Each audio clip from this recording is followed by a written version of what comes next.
বিয়ের পর মেয়েদের নাকফুল পরার কথাটি কি? এটি একটি সামাজিক প্রথা ও সাজসজ্জার অংশ।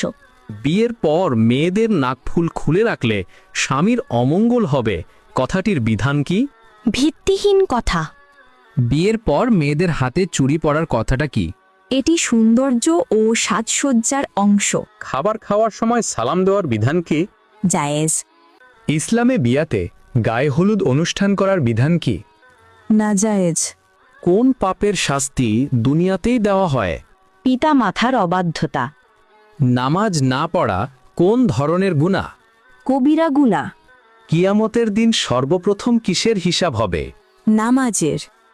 শুক্রবার দিনটিকে সর্বপ্রথম জুম্মা হিসেবে নির্বাচিত করেন কে? হযরত সাদ ইবনে জারারাহ। সর্বপ্রথম পাপ কি? হিংসা অথবা অহংকার। হযরত আদম আলাইহিস সালাম পৃথিবীতে অবতরণের পর সর্বপ্রথম কোন ফল খেয়েছিলেন? হুল ফল। কিয়ামতের আগে কতজন মানুষ মিথ্যা নবী দাবি করবে? 30 জন। কোন নবী সর্বপ্রথম জান্নাতের দরজা খুলবেন? হযরত মুহাম্মদ সাল্লাল্লাহু আলাইহি ওয়াসাল্লাম। হযরত মুহাম্মদ সাল্লাল্লাহু আলাইহি ওয়াসাল্লামকে কোথায় কবর দেওয়া হয়েছে? নিজ বাড়িতে। হযরত মুহাম্মদ সাল্লাল্লাহু আলাইহি সাল্লাম কত বছর বয়সে প্রথম বিবাহ করেন? 25 বছর বয়সে। মৃত্যুর সময় হযরত মুহাম্মদ সাল্লাল্লাহু আলাইহি সাল্লামের বয়স কত ছিল? 63 বছর।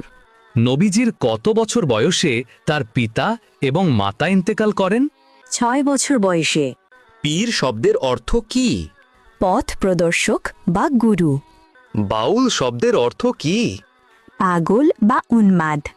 শরীয়ত শব্দের অর্থ কি? পথ বা জীবন পদ্ধতি। তরিকত শব্দের অর্থ কি? পদ্ধতি, নিয়ম বা পথ। মারিফত শব্দের অর্থ কি? আধ্যাত্মিক জ্ঞান। নাস্তিক শব্দের বাংলা অর্থ কি? নিরীশ্বরবাদী, অবিশ্বাসী, সংশয়বাদী। কাফের শব্দের বাংলা অর্থ কি? অবিশ্বাসী বা সত্য অস্বীকারী।